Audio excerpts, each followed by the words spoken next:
السلام علیکم ورحمۃ اللہ وبرکاتہ. کیا حال ہے آپ سب لوگوں کا؟ امید ہے آپ سب لوگ خیریت سے ہوں گے. اللہ تعالی ہم سب کو اپنے حفظ و امان میں رکھے، آمین. آج کی کلاس میں ہم پڑھیں گے نرم حروف اور موٹے حروف کون کون سے ہوتے ہیں. تو چلیں ہم اپنی کلاس سٹارٹ کرتے ہیں. سب سے پہلے آتے ہیں ہمارے پاس نرم حروف. نرم حروف 3 ہیں. کون کون سے ہیں؟ سب سے پہلے ہے ث، ذال، ظا.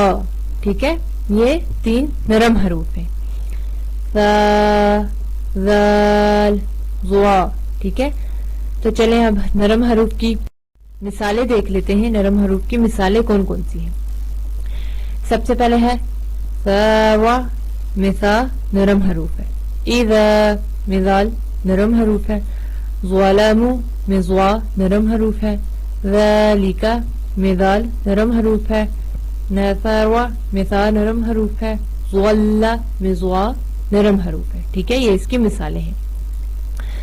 آگے دیکھ لیتے ہیں کہ موٹے حروف کون کون سے ہوتے ہیں. موٹے حروف 7 ہیں. موٹے حروف 7 ہیں. ان حروف کو ہمیشہ موٹا پڑھا جاتا ہے. سب سے پہلے ہے خ، اس کے بعد ہے صاد، پھر ہے صاد، غین، طا، قاف، ظا. ٹھیک ہے، یہ سارے موٹے حروف ہیں. کتنے ہیں؟ 7، اور ان کو ہمیشہ موٹا پڑھا جاتا ہے. موٹے حروف کی مثالیں دیکھ لیتے ہیں کون کون سی ہیں. سب سے پہلے ہے خلق، میں خ اور قاف موٹے حروف ہیں دونوں. صار، میں صاد موٹا حروف ہے. طغى، میں طا بھی اور غین بھی موٹے حروف ہیں دونوں. ضرب، میں ضاد موٹا حروف ہے. طاب، میں طا موٹا حروف ہے. آج کی کلاس میں ہم نے نرم اور موٹے حروف دیکھے، پڑھے ہیں. انشاءاللہ نیکسٹ کلاس میں ہم آگے سیٹی والے حروف اور حروف ہلکی یہ سارے حروف پڑھیں گے.